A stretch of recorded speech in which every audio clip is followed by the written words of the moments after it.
இரக்கமும் கிருபை நிறைந்த எங்கள் ஆண்டவராகிய இயேசு கிறிஸ்து, இந்த காலை வேளையிலே நம்முடைய வார்த்தைகள் நாங்கள் கேட்க இருக்கிறோம். இந்த மாதத்தின் முதலாவது நாளே வந்திருக்கிறோம். கர்த்தாவே, இந்த நாளிலே பிரசங்கம் பண்ண இருக்க தேவ வார்த்தை ஆண்டவருடைய பிள்ளைகளுக்கு மிகுந்த ஆசீர்வாதமாய் மாற்றித்தார் தகப்பனே. இயேசு நாம் இருக்கிறாவே. ஆமென். ஹல்லேலூயா. ஆண்டவராகிய இயேசு கிறிஸ்து இந்த 2024 வருடங்களுக்கு முன்பாக இந்த உலகத்திற்கு வந்தார் என்று நாம் அறிந்திருக்கிறோம். அது மாத்திரமல்ல, இயேசு கிறிஸ்து உனக்காக எனக்காக தன் ஜீவனை தந்தார் என்று தெரிந்திருக்கிறோம். அதற்காகத்தான் இயேசு கிறிஸ்து இந்த உலகத்தில் வந்தார் என்று பார்க்கிறோம். யோவான் புத்தகம் 3:17 சொல்லப்பட்டிருக்கிறது. வாசிங்க. யோவான் 3:17 சொல்லப்பட்டிருக்கிறது. அல்லேலூயா. யோவான் 3ஆம் அதிகாரம் 17. உலகத்தை ஆக்கினைக்குள் தீர்க்கும்படி தேவன் தம்முடைய குமாரனை உலகத்தில் அனுப்பாமல் அவராலே உலகம் ரட்சிக்கப்படுவதற்காகவே அவரை அனுப்பினார் என்று சொல்லப்பட்டிருக்கிறது. அது மாத்திரமல்ல, அதை 3:16 வாசிங்க. தேவன் தம்முடைய ஒரே பேரான குமாரனை விசுவாசிக்கிறவன் எவனோ அவன் கெட்டு போகாமல் நித்திய ஜீவனை அடையும்படிக்கு அவரை தந்தருளி இவ்வளவாய் உலகத்தில் அன்பு கூர்ந்தார். அன்பான தேவ பிள்ளைகளே, இந்த உலகத்துல இந்த பைபிள் வசனம் கிட்டத்தட்ட 1000க்கும் மேலாக மொழிபெயர்க்கப்பட்ட வசனம். யோவான் 3ஆம் அதிகாரம் 16வது வசனம் 1000 மொழிகளுக்கு மேல என்ன செய்யப்பட்டிருக்கு? மொழிபெயர்க்கப்பட்ட வசனம். தன்னுடைய ஒரே பேரான குமாரனை விசுவாசிக்கிறவன் எவனோ அவன் கெட்டு போகாமல் நித்திய ஜீவனை அடையும்படிக்கு இவ்வளவாய் அன்பு கூர்ந்து யாரை தந்திருக்கிறாரே? இயேசுவை உனக்காக எனக்காக இந்த உலகத்திற்கு தந்தார் என்று பார்க்கிறோம். எதற்காக தந்தார்? ஆதாம் செய்த பாவத்தை மீட்டெடுக்கும்படியாக இயேசு கிறிஸ்து வந்தார். அந்த ஏதேன் தோட்டத்துல ஆண்டவர் எல்லா மரத்துல கனிகளை படைத்தார், மிருக ஜீவன்களை படைத்தார், மனிதனையும் படைத்தார். ஆதாம் தனித்து இருப்பது நல்லதென்று சொல்லி ஒரு பெண்ணை படைத்தார். அல்லேலூயா. இன்னைக்கு உலக மனுஷன் சொல்லுவான், ஆவதும் பெண்ணாலே அழிவதும். அன்றைய நாளே பிசாசினால, ஏன்னா பெண்கள் ரொம்ப பலவீனமானவர்கள். ஆதாமை பிதாவானவர் உருவாக்கினார். அப்போ ஒரு துணை வேணும் என்றால் ஆதாமுடைய விழாவை எடுத்து ஏவாளை என்ன செய்தார்? அவர் சிருஷ்டித்தார் என்று பார்க்கிறோம். அல்லேலூயா. அதனாலதான் ஆணும் பெண்ணும் சமம். ஆண்ல இருந்து வந்தவங்க தான் பெண்ணு. அல்லேலூயா. அன்பான தேவ பிள்ளைகளே, அங்கே வேதம் சொல்லுது, அவங்க ரொம்ப பலவீனமானவர்கள். ஈஸியா ஏமாத்திடலாம் பெண்களை. ஆமென். ரொம்ப ஈஸியா ஏமாத்திடலாம். பாவம் நம்புவாங்க. பலவீனமானவர்கள் ஆண்களை விட கொஞ்சம் பலவீனமானவர்கள். எதுல? சரீரத்துல இப்ப பலன் பயங்கரமா இருக்கு. சிந்தனையில பலவீனமானவர்கள். ஆண்களுடைய சிந்தனைக்கு நிகர் எதுவுமே கிடையாது. அல்லேலூயா. பெண் புத்தி பின் புத்தி. அல்லேலூயா. அதுலதான் அவங்க பலவீனமா போயிடுறாங்க. இதனாலதான் அங்கே குடும்பங்கள் வஞ்சிக்கப்படுகிறது. இன்னைக்கு பிசாசு ஏவாளை வஞ்சித்ததை போல இன்னைக்கு குடும்பங்கள்ல அநேக பெண்களை என்ன செஞ்சிருது? வஞ்சிச்சு குடும்பம் உடைஞ்சு போயிடுது. கணவன் மனைவி கிடையாது சண்டை மூட்டி விட்டுறது, பிள்ளைகள் கிடையாது சண்டை மூட்டி விட்டுறது. இதற்கு காரணம் என்னன்னு பாத்தீங்கன்னா பிசாசு, அசுத்தால், பொல்லாத மனிதர்கள், இல்லாத பொல்லாத மனைவிட்டு சொல்லிக் கொடுத்து புருஷனோட சண்டை பொறாமையின் காரணமாக நடக்கும், பொருளாதாரத்தின் காரணமாக நடக்கும். அதனாலதான் என்ன சொல்லியிருக்காரு? புத்தியுள்ள ஸ்ரீ தன் கையினாலே வீட்டை கட்டுகிறாள், புத்தி இல்லாத ஸ்ரீயோ தன் கையினாலே வீட்டை இடித்து போடுகிறார். வேதத்தில் உள்ள ஒவ்வொரு காரியத்தை வச்சுதான் அன்னைக்கு சினிமாலையும் அதுகளையும் உலக மனிதர்கள் எழுதினார்கள். இந்த வசனத்தை வச்சுதான் ஆவதும் பெண்ணாலே அழிவதும் பெண்ணாலே என்று சொல்லியிருக்கிறார். பிசாசினால் வஞ்சிக்கப்பட்டு ஏவாள் நன்மை தீமை அறியத்தக்க கனியை புசிததுனாலே நம்ம என்ன செஞ்சோம்? நன்மை தீமை அறிஞ்சிட்டோம். அதுக்கு முன்னால தேவ சாயலை உடையவர்களாக காணப்பட்டார்கள். தேவனுடைய சித்தம் வேறாக இருந்தது. நன்மை தீமை அறியத்தக்க கனியை புசித்ததனாலே பாவம் நம்மை பற்றி கொண்டது. ஆதாம் செய்த பாவம் அப்படியே நம்மளை தொடர்ந்து இந்நாள் வரைக்கும் வருது. மனுஷனை பாவத்திலிருந்து மீட்கும்படியாக. அல்லேலூயா. நல்லா தெரிஞ்சுக்கோங்க, இயேசுவை அறியாத ஜனங்கள் இருக்கிறாங்க. நல்லா தெரிஞ்சுக்கோங்க. நீங்களாம் இயேசுவை அறிந்திருக்கிறீங்க, இயேசுவை ஏற்றுக்கொண்டு இருக்கிறீங்க. அறியாத எத்தனையோ பேர் கூட நல்லவனா இருக்கான். இயேசு கிறிஸ்துவை அறிந்தவன் ரொம்ப கெட்டவனா இருக்கிறான். அல்லேலூயா. குடி பழக்கம் இருக்குது, பொம்பளை பழக்கம் இருக்குது, பொருளாசை இருக்கு, பெண்ணாசை, மண்ணாசை, எல்லாமே கொண்டவனா இருக்கான் இயேசுவை அறிந்து. ஆனா இயேசுவை அறியாதவன் நல்ல தான தர்மம் எல்லாம் செய்யறான். இருந்தாலும் அங்கே வேதம் சொல்லுது இயேசு இல்லாம ஒருவனும் மேல போக முடியாது. வசனம் சொல்லுது, நான் சொல்லல. வாசிங்க யோவான் 14:6. யோவான் 14ஆம் அதிகாரம் 6ஆம் வசனம் சொல்லுது. அல்லையா, வேற யாரும் இப்ப நான் உங்களை பரலோகத்துக்கு கூட்டிட்டு போக முடியாது. நான் பெரிய ஒரு நிமிஷம் நான் சொல்லிக்கிறேன். நான் உங்களை பரலோகத்துக்கு கூட்டிட்டு போக முடியாது. நீங்க தான் போகணும். நான் உங்களுக்கு போவதற்கான வழியை காமிக்கக்கூடிய ஒரு வழிகாட்டி. ஆமென். வாசிங்க. அதற்கு இயேசு நல்லா தெரிஞ்சுக்கீங்களா? அதற்கு இயேசு இப்ப உங்கள்ட்ட சொல்ற காரியம் என்னன்னு பாத்தீங்கன்னா, இயேசுவே வழியும் சத்தியமும் ஜீவனுமா இருக்கிறேன். என்னை அல்லாமல் என்னாலே அல்லாமல் ஒருவனும் பிதாவிட. நல்லா கவனிங்களே, என்னாலே அல்லாமல். இயேசு இல்லாம ஒருவனும் பிதா எங்க இருக்கிறார்? பரலோகத்துல இருக்கிறார். ஆமென். பிதாவிட்ட நீங்க போகணும்னா இயேசுவை நீங்க பிடிச்சுக்கிட்டாதான் போக முடியும். எப்படி பிடிக்க முடியும் என்று கேட்டீர்கள். அந்த வேத வசனத்துல முதல்ல என்ன சொல்லிருக்குங்க? நானே வழியாக இருக்கிறார். இன்னைக்கு நம்ம பிள்ளைகளுக்கு தீமையான வழியை சொல்லிக் கொடுப்போமா? சொல்லிக் கொடுக்கவே மாட்டோம். நல்ல வழியை தான் சொல்லிக் கொடுப்போம். அது மாதிரிதான் இயேசு கிறிஸ்து ஒரு வெளிச்சத்தின் பாதையை உங்களுக்கு சொல்லிக் கொடுத்திருக்கிறார். வழியை, நல்ல வழியை. என்ன வழியை சொல்லிக் கொடுத்திருக்கிறாரு? பிறர் பொருளை இச்சியாதிருப்பீர்களாக, பொய் சாட்சி சொல்லாதிருப்பீர்களாக, களவு செய்யாதிருப்பீர்களாக, ஆமென், பிறருடைய மனைவியை இச்சியாதிருப்பாயாக, கொலை செய்யாதிருப்பாயாக. இதெல்லாம் சட்டமும் அரசாங்கம் வச்சிருக்கா இல்லையா? இந்த தப்பு செய்யறவங்களாம் என்ன செஞ்சிருக்க? அரசாங்கம் பிடிச்சி ஜெயிலுக்குள்ள போட்டுருது. ஆனால் எல்லாம் செய்யக்கூடாது. நான் உங்களை மன்னிக்கக்கூடிய தெய்வமாக இருக்கிறார். ஆமென். எல்லாம் தெரிஞ்சுக்கிட்டீங்களா? இயேசு ஒரு தெய்வம் மாத்திரம் தான் உங்களை மன்னிக்கக்கூடிய தெய்வமாக இருக்கிறார். மன்னிப்பின் தெய்வமாக. ஏன்னா அவர் அன்புள்ளவராக. உங்க பிள்ளை என்ன தப்பு செஞ்சாலும் நீங்க மன்னிக்கிறீங்களா? சார் உங்க பிள்ளை தான். உன்னை தண்டிச்சிடுறோமா? தண்டிக்கிறவன், மன்னிக்கிற மனுஷன் நல்லவன். மன்னிப்பு கேட்கிறவன் மிகவும் நல்லவன். ஆமென். அதனால வேதவசனம் சொல்லுது, நீங்கள், இது பைபிள்ல இருந்து வர வசனம் தான். நீங்கள் பிறருடைய தப்பிதங்களை மன்னியாதிருந்தால் பரமபிதா உங்களுடைய தப்பிதங்களை மன்னிக்க மாட்டார். பைபிள்ல இருக்க வசனம். எல்லா வசனங்களையும் அந்த நாளிலே இதை எழுதியவர்கள் வேதத்தை அறிந்து வாசித்து தான் எழுதியிருக்காங்க. அல்லையா, ஆராய்ச்சி பண்ணியிருக்காங்க. எத்தனையோ அறிஞர்கள், சயின்டிஸ்ட், இன்னைக்கு அமெரிக்கால இருக்கிற அந்த நாசா இதுல இருக்கிறவங்க இயேசு இந்த உலகத்திற்கு வந்தார் என்பதை நிரூபிக்கக்கூடிய காரியங்கள், இடங்கள், தடங்கள் எல்லாவற்றையும் அறிஞ்சிருக்கிறாங்க. அல்லையா, அதனால ஒருத்தரும் இதை மறுக்க முடியாது. இப்ப நம்ம வரோம். இயேசு கிறிஸ்து எல்லாவற்றையும் செஞ்சு முடிச்சார். வழியாக இருக்கிறார். சத்தியம். சத்தியம் என்பது என்ன? உண்மையை குறிக்கக்கூடிய காரியம். நீ இப்படித்தான் வாழணும் அப்படின்னு சொல்லி ஒரு முன்மாதிரியை உனக்கு விட்டு போயிருக்கார். நீ நல்லவனா இருக்கணும். வேதவசனத்துல இயேசுவை ஏற்றுக்கொண்டு இது மதத்தை மாற்றுவதல்ல, மனிதனுடைய மனதை மாற்றக்கூடியதுதான் வேத புஸ்தகம். என்ன சொல்லியிருக்கு வேத புஸ்தகத்துல? குடிக்காதீங்கப்பா, கொண்டாட்டியை போட்டு அடிக்காதீங்கப்பா, பிறரை துன்புறுத்தக்கூடாது வார்த்தையினாலே. அல்லையா? ஏன்னா ஜீவனும் மரணமும் நாவின் அதிகாரத்தில் இருக்குது.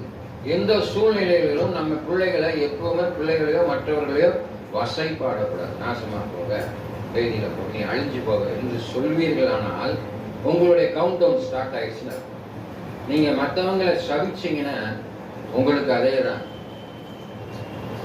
வேதவசனம் சொல்லுது. வினை விதைப்பவன் வினையை விதைப்பவன். அதுவும் பைபிள்ல தான். எதை நம்ம விதைக்கிறோமோ அதைத்தான் நம்ம அறுக்கிறோம். இல்லையா? அப்படி இருக்க ஒரு நல்ல வழி தான் சத்தியம், பைபிள். இன்னைக்கு எத்தனை பேர் உங்க பிள்ளைகளுக்கு பைபிளை சொல்லி கொடுத்துருக்கிறீங்க? அல்லையா? பைபிளை சொல்லி கொடுங்க. பைபிள்ல என்ன சொல்லி இருக்குது? குடிக்கக்கூடாது, கொலை செய்யக்கூடாது, விபச்சாரம் பண்ணக்கூடாது, இதைத்தான் சொல்லியிருக்கு. வேற எதுவுமே சொல்லலை. பிறருக்கு உதவி செய்யுங்கன்னு சொல்லியிருக்கு. அன்பான தேவ பிள்ளையே, ஆதியாமத்திலே சொல்லியிருக்குது, நீ நன்மை செய்தால் மேன்மை இல்லையோ, நீ நன்மை செய்யாவிடில் உன் வாசற்படிகளே பாவம் படுத்துகிறது. ஆதியாம புத்தகம் 4:7 சொல்லியிருக்கு. இயேசு கிறிஸ்து நன்மை செய்த மனிதனாய் சுற்றி திரிந்தார். இந்த உலகத்திற்கு நன்மை செய்கிறவர்களா இருக்கிறோம். அல்லையா? நான் சொன்னேன் ஏற்கனவே, கடந்த வாரத்தில் சொன்னேன், பசியா இருக்கிறோம், சாப்பாடு கொடுக்கும். டீ கேட்டா டீ வாங்கி கொடுக்கும். உங்களால் முடிஞ்ச உதவி செய்யுங்க. அல்லையா? பொருளினால் உதவி செய்ய முடியலன்னா பிசிக்கலா உதவி செய்யுங்க. அல்லையா? பிசிக்கல் ஹெல்ப்னஸ் இருக்குது. ஆமென். அதுதான் ஒரு மைல் தூரம் கூட வாங்க நடன்னு சொன்னா 2 மைல் தூரம் அவங்க கூட நடக்கும். 2 சட்டை இருந்தா ஒரு சட்டை இருக்குது. இப்படி சொல்லி சொல்லியிருக்க. இதுதான் சத்தியம். அந்த முன்மாதிரியை வைத்திருக்கிறார். என்ன முன்மாதிரி?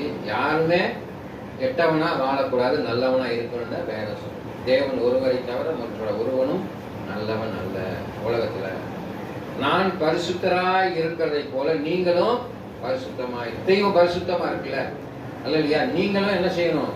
பரிசுத்தமா. எப்படி பாஸ்டர் நாங்க பரிசுத்தமா இருக்கிறோம்? நாங்க நினைக்கதான் செய்யறோம். ஆனால் எங்கள் சரீரத்திலே நாங்கள் பாவம் செஞ்சு விடுகிறோம், மனைவியை திட்டுகிறோம், கொள்ளாத சிந்தனை உடையவர்களாய் மாறி விடுகிறோம். ஆவிக்கு விரோதமாய் மாமிசமும், மாமிசத்துக்கு விரோதமாய் ஆவியும். நீ நினைக்கிறத நடத்த விடாதபடி உன் சரீரம் உன்னோட போராடும் வேதவசனம் சொல்லுது. குடிக்க கூடாதுன்னு நினைப்பான குடிப்பான், மனைவி அடிக்க கூடாதுன்னு நினைப்பான், மனைவி கோபப்படுத்துவா அடிப்பான். ஆனால் இயேசு கிறிஸ்துவை அடித்த போது, கொட்டின போது அவர் அமைதியாக. அப்ப இயேசு உனக்குள்ளாக இருப்பாரானால் நீ அமைதியா கடைபிடிக்க முடியும். ஆமென். உண்மையா இல்லையா?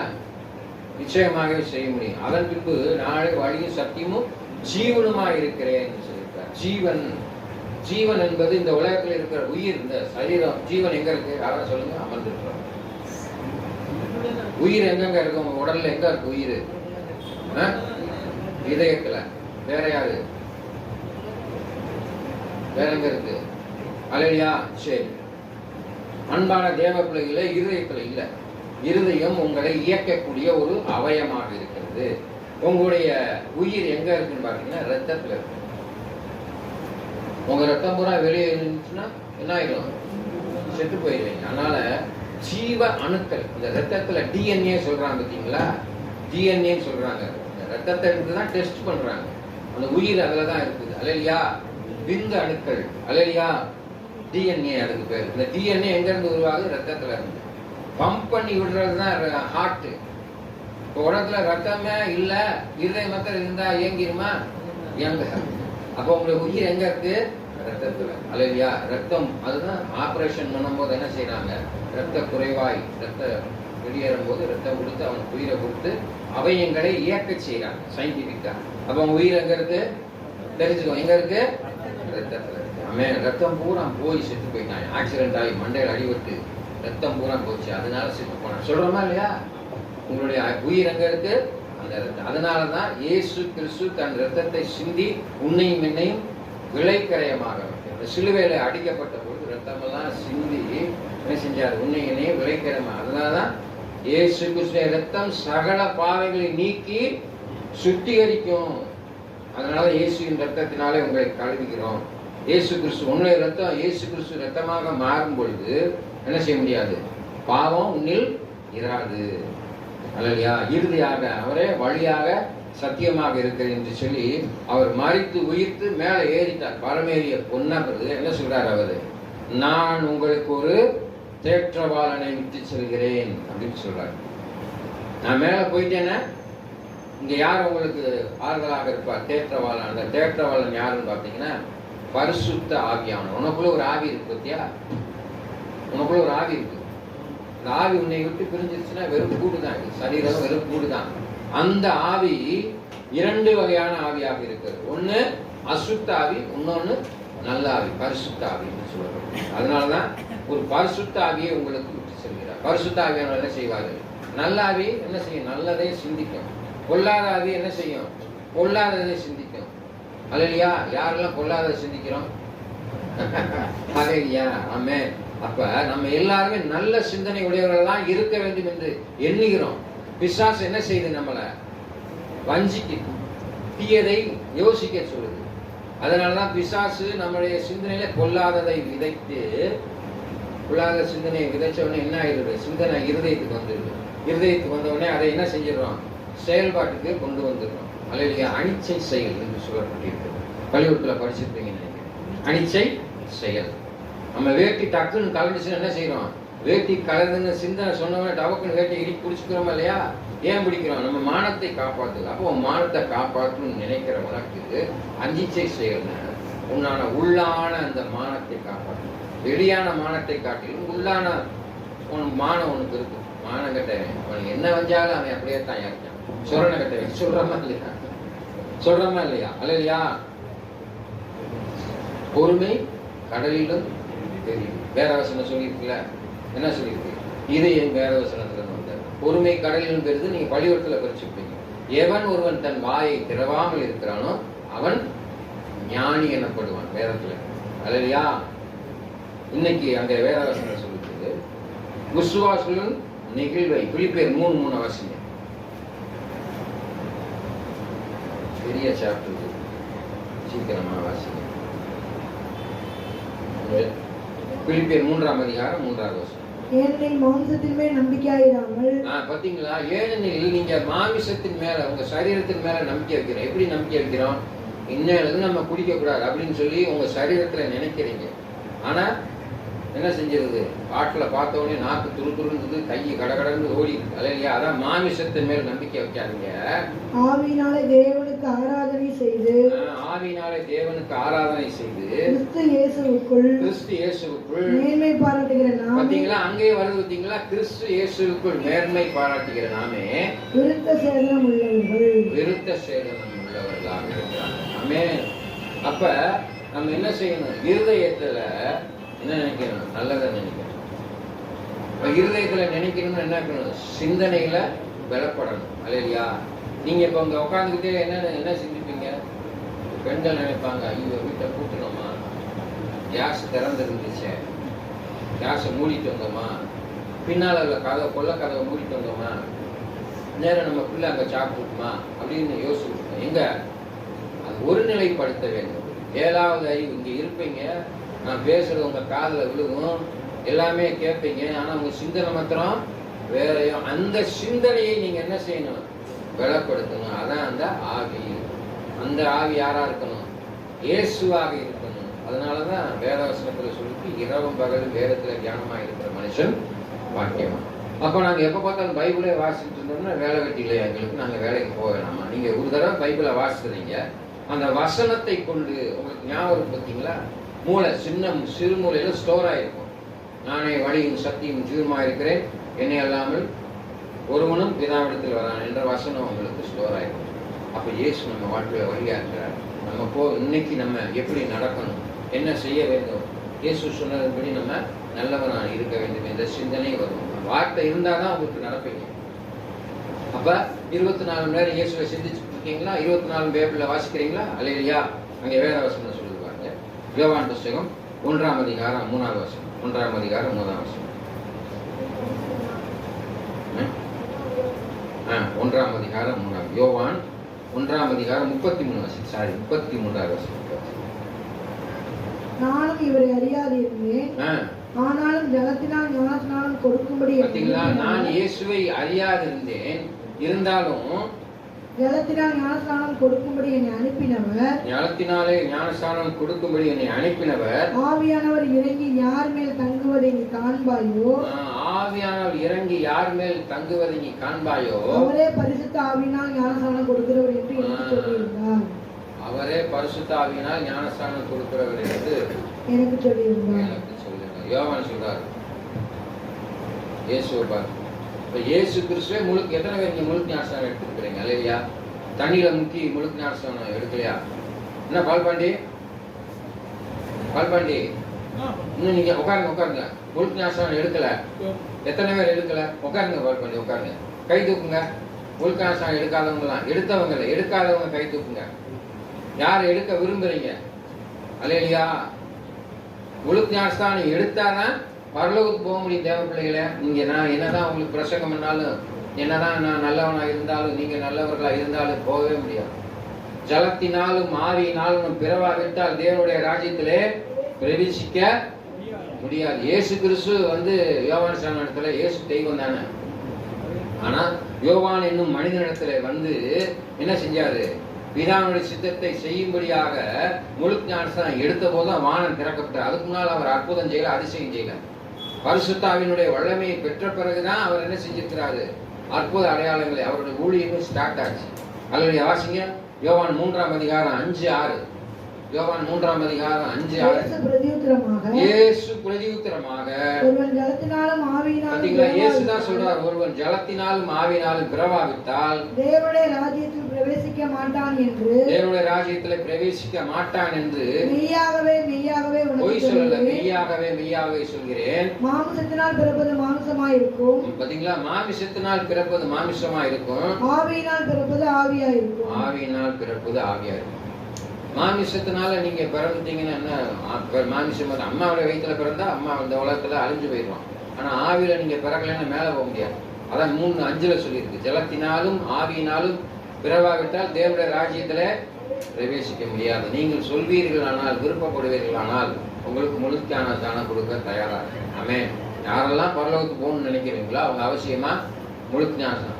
இது மதம் மாற்றம் இல்லை. முழுக்கு நாசம் எடுத்துட்டா உடனே நாம சாதி சனம் ஒத்துக்காது, தள்ளி வச்சிரும், அதெல்லாம் கிடையாது இல்லையா அன்பான தேவ பிள்ளைகளே? அதெல்லாம் எதுவுமே கிடையாது தேவ பிள்ளைகளே. நீங்க பரலோகத்துக்கு போகணுமா முழுக்க ஆசை எடுக்கணும். வேத புத்தகம் இல்லையா, எந்த புத்தகத்திலையும் எழுதப்படவில்லை. எடுத்து வாசிச்சு பாருங்க. ஆமென். அங்க வேதம் சொல்லுது. அடுத்ததாக நான் வாசிக்கிறேன். கலாத்தியர் புத்தகம் 6:8. எனக்கு இந்த மறைச்சு பேசி ஜனங்களை மெழுகி பூசிலாம் பேசுற நேரம் ஓப்பனாட்டா சொல்லி போனா தான் போக முடியும். நான் எடுத்தாலும் நான் போக முடியும். நான் நல்லவனா தான் நான் பரலோகத்துக்கு போக முடியும். நான் பெரிய பேராயர், நான் சிலுவை மாட்டிருக்கிறேன், அங்கி மாட்டிருக்கிறேன், நான் பரிசுத்தமா இருக்கிறேன், நான் உண்மையா இருக்கிறேன் அப்படின்லாம் சொல்லிக்கிட்டு இருந்தா முடியாது. அவர் என்ன சொல்லியிருக்காரோ அதை செஞ்சாதான் மேல நானும் போக முடியும், நீங்களும் போக முடியும். அல்லையா? தன் மாம்சத்திற்கென்று விதைக்கிறவன் மாம்சத்தினால் அழிவை அறுப்பான். பாத்தீங்களா, மாமிசத்தினால் அழிவை தான் அறுக்கிறான். ஆவிக்கென்று விதைக்கிறவன் நீங்க எதை விதைக்கிறீங்க? ஆவியினாலே நித்திய ஜீவனை அறுப்பான். ஆவியினாலே. பாத்தீங்களா, ஆவியினாலே தான் நித்திய ஜீவனை பெற முடியும். அல்லையா? இங்க செத்து போயிடுறோம். நம்முடைய சரீரத்தை புழு பூச்சி எல்லாம் தின்றும், வெறும் எலும்பு தான் இருக்கும். அப்புறம் எப்படி பாஸ்டர் ஆண்டவர் வரும்போது நாங்கள் எந்திரிப்போம் அப்படின்ற ஒரு கேள்வி உங்களுக்கு வரலாம். ஆனால் உங்களுடைய சரீரத்தில் இருக்கிற அந்த ரத்தத்தில் இருக்கிற அணுக்கள், ஜீவ அணுக்கள் அழியவே அழியாது. இந்த டிஎன்ஏ சொல்ற விந்த அணுக்கள் சொல்றோம் பார்த்தீங்களா, அது ஜீவ அணுக்கள் அந்த பூமியிலே ஸ்டோர் ஆயிடும். அல்லையா? எலும்புகள் மச்சைகளை தங்கி இருக்கும், எலும்புல இருக்கும். செத்தவனை பார்த்துருக்கீங்களா? போலீஸ்காரன் பல மாதங்கள் பரவாயில்ல அவனை எலும்பு எடுத்து அதை உடைச்சி அதுல உள்ள டிஎன்ஏ எடுத்து டெஸ்ட் பண்ணி இவன் தான் சொல்லிடுவான். எத்தனையோ ஆண்டுகளுக்கு முன்பு சொல்கிறார்கள். எசேக்கியேல் தீர்க்கதரிசி புத்தகத்தை வாசி பார்த்தீங்கன்னா தெரியும். 37ஆம் அதிகாரம் 11 இருக்கு. தன் எலும்புகளோடு சேர்ந்து சதையும் எலும்பும் முளைத்து மகா பெரும் சேனைகளா இயேசுக்கு நின்றது என்று வாசிக்கிறோம். இல்லையா? நம்ம இறந்த பிறகு என்ன செய்யறோம்? அதனாலதான் நாங்க என்ன செய்யறோம்? உடம்ப எரிக்கக்கூடாது, புதைக்க சொல்லியிருக்கிறோம். இல்லையா? ஆமே. எரிச்சிட்டிங்கன்னா அந்த சாம்பலோட போயிடும். கொலை செய்யலான்னு வச்சுக்கோ, ஒருத்தர் என்ன செஞ்சிடறான், அந்த தடயத்தை அழிப்பதற்கு அவனை எரிச்சு விட்டுறாங்க, அவனை புதைச்சாங்கன்னு வச்சுக்கோங்க, அந்த எலும்புல இருந்து இவன் யாரு என்ன ஏதுன்னு சரீரத்தை எடுத்துருவான். அதனாலதான் என்ன செய்யறான், சில பேர் கொலை செஞ்சுட்டு எரிச்சு விட்டுறாங்க. எரிச்சிட்டிங்கன்னா இங்க மறுபடியும் உயிரடைய முடியாது. தேவ பிள்ளைகளை நல்லா தெரிஞ்சுக்கோங்க. உங்க சரீரத்தை எரித்து விட்டீர்களானால் பரலோக ராஜ்யத்திற்கு போக முடியாது. ஆமென். அதனாலதான் கிறிஸ்தவர்கள் நாங்கள் அடக்கம் செய்யும் போது உங்களை என்ன செய்யறோம், கிறிஸ்துவுக்குள் உங்களை நாங்கள் விதைக்கிறோம். நீங்க மறுபடியும் எந்திரிச்சு வேதவசனத்தை. ஆமென். அது ஒரு நாள் உங்களுக்கு நான் எடுத்து பிரசங்கம் பண்றேன். அல்லையா? அப்ப மாமிசத்தில் இல்லாம ஆவியில நீங்க உழைக்க பண்ணணும். அப்ப ஆவியில நீங்க பலப்பட வேண்டும் என்று வேதம் சொல்லுது. வேத புத்தகத்தில் சொல்லி ரோமரின் புத்தகம் 8ஆம் அதிகாரம் 5, 6 வாசிங்க. அன்றியும் மாம்சத்தின்படி நடக்கிறவர்கள் மாமிசத்துக்குரியவைகளை சிந்திக்கிறார்கள். மாமிசத்துக்குரியவைகளை சிந்திக்க என்னங்க மாமிசத்துக்குரியவைகளை சிந்திக்கீங்க? மாமிசத்தின்படி நடக்கிறாடி நம்ம பிள்ளைக்கு என்ன சொத்து சேர்த்துருக்கணும், சொத்து சேர்க்கணும். நம்ம செத்த பிறகு நம்ம பிள்ளை தெருவில் நின்றக்கூடாது, அது நின்றக்கூடாது, இது செஞ்சிடக்கூடாது. எங்க மிருக ஜீவன்கள் இருக்குது, அது வாட்டுக்கு அடிச்சு சாப்பிட்டு போயிட்டு இருக்கும்போது போசிக்குது. சிங்கம் செத்துருது, அடுத்து அது குட்டி என்ன செய்யுது, அது வாட்டுக்கு மறுபடியும் பிழைக்க ஆரம்பிச்சிது. மிருகங்கள் அதான் பிழைக்குதுல்ல. 5 அறிவு உள்ள ஜீவன்களை பிழைக்க நினைக்கும் பொழுது நம்ம இந்த உலகத்துல சொத்து சுகம் இதெல்லாம் சேர்த்து வைக்கிறது வேஸ்ட். எல்லாம் மாயை, அழிந்து போகும். உங்க பிள்ளைகளுக்கு என்ன சொத்து சேர்க்கணும்? நல்லவனாக நீங்கள் அவனை வளர்க்கும்படியாக. பிள்ளைகள் கர்த்தரால் வந்து சுதந்திரம். நீங்க என்னதான் சொத்து சுகம்லாம் சேர்த்து வச்சீங்கன்னு வச்சுக்கோங்க, ஊதாரி மகனா இருந்தா என்ன செஞ்சிருக்கான்? அழிச்சிருக்கான், ஒண்ணுமெல்லாம் போயிடும். அல்லது வேஸ்டா போயிருமா? போகாதா? ஆனா ஒரு காரியம் இருக்கு, அவனால் சொத்தை சம்பாதிக்க முடியும், அவன் பிழைத்துக் கொள்வான்ற நம்பிக்கை அவனுக்குள்ள வளர்க்கணும். ஆமென். எத்தனை பேர் வளர்க்கிறோம்? அல்லையா? செய்வதில்லை. அதனாலதான் என்னுடைய தகப்பனார் நான் சிறுபிள்ளையாக இருக்கும் உங்களுக்கு கீழே விழுந்துட்டா தூக்க மாட்டார். எங்க அம்மா என்னங்க விழுந்தா பேசாம அமைதியா. ஏன்னா நம்மளாம் எந்திரிக்க முயற்சி செய்யணும். சின்ன பிள்ளையில இருந்தே அதை கற்றுக் கொடுக்கணும். போய் தூக்கணும்னா என்ன செய்வோம்? அடுத்த தடவை கீழே விழுந்தோடனே ஐயோ அப்பா தூக்குவாரா, அம்மா தூக்குவாரா, அண்ணன் தூக்குவாரா, தூக்கி விடும். வாழ்க்கையில் உங்களை தூக்கி விட நீங்கள் யாரையும் எதிர்பார்க்கக்கூடாது. நீங்களா எந்திரிக்கணும். உங்க பிள்ளைகளுக்கு அதை கற்றுக் கொடுக்க. அவர் வாழ்க்கையில அவர்களா எந்திரிக்கணும். அவர் தான் அவன் பரலோகத்துக்கு போக முடியும். இல்லையா? எங்க அப்பா என்னை பரலோகத்துக்கு கூட்டு போக முடியுமா? முடியாது. எங்க அப்பா என்னை நல்லவனா ஆகிறதுக்கான வழியை சொல்லிக் கொடுக்க முடியும். நல்லவனாய் நடப்பது என்னுடைய வேலை. நல்லா தெரிஞ்சுக்கிட்டீங்களா? நல்லவனை போல நடிக்கலாம், ஆனா நல்லவனா இருக்கிறானா அதுக்கு நீங்க என்ன விரைச்சிருக்கீங்க? இல்லையா? இன்னைக்கு உலகம் பயங்கரமான ஒரு பாவத்தை, ஆண்களை விட பெண் பிள்ளைகள் பயங்கர சேட்டப்படுது, பயங்கரமா சேட்டப்படுது. சட்டம் அவர்களுக்கு சாதகமாக இருக்கிறது. ஆமென். நம்மளை போய் கூட நல்லவனா இருக்கு, ஒழுக்கமா இருக்கு. நம்மளை பிள்ளை ரொம்ப மோசம். ஆமென். நான் கண்டமணி சொல்லவில்லை. உங்கள் பெண் பிள்ளைகளை பாதுகாத்துக் கொள்ளுங்க. ரொம்ப கவனம். கற்பு என்பது பரிசுத்தத்தை குறிக்கும். அன்பான தேவ பிள்ளைகளை, இன்னைக்கு எங்க அம்மா பார்த்து என்னையதான் உதாரணம். எங்க அம்மா பார்த்து இதாண்டா உங்க அப்பா அப்படின்னு சொன்னா தான் தெரியும் எங்க அப்பா அவர் தான்னு. அப்ப எவ்வளவு அவர்கள் ஒரு மதிப்புக்குரிய ஒரு ஸ்தானத்தை பெற்றிருக்கிறார். சந்ததிகளை உண்டு பண்ணுகிறவர்கள் யாரு? ஸ்திரீகள், பெண்கள். யார் உண்டு கொண்டு? நம்முடைய சந்ததிகளை உண்டு பண்ணுகிறவர்கள் ஸ்திரீகள். அப்ப நம்ம சந்ததி இதுதான் என் பிள்ளைன்னு கரெக்டா சொல்லணும். அம்மா கரெக்டா இருந்தாதான் என்ன செய்யுது? கரெக்டா இருக்கு.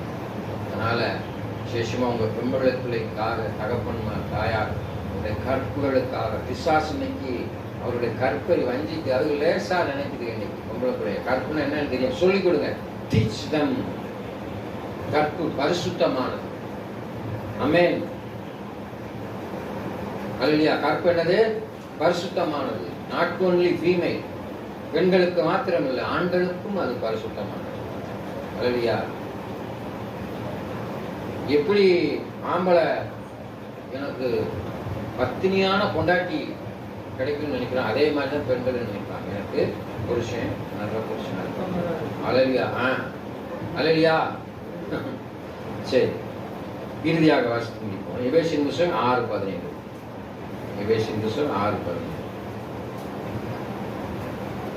இரட்சணியம் என்னும் தலைக்கீராவையும் தேவ வசனமாகிய ஆவியின் பட்டயத்தையும் எடுத்துக் கொள்ளுங்கள். இரட்சணியம் என்னும் தலைச்சீரம், ஜீவ கிரீடம், ஆவியின் பட்டயம். எத்தனை பேருக்கு ஜீவ கிரீடம் வேணும்? மேல ஆண்டவர் ஜீவ கிரீடம் உங்களுக்கு தருவார். அல்லேலூயா. வேதவசனத்தை இரட்சணியம் என்னும் பட்டயம், ரட்சிப்பின் பட்டயம். பிசாசு உன்னை எதிர்த்து போராடும், அதுக்கு பட்டயமாக இயேசு கிறிஸ்து.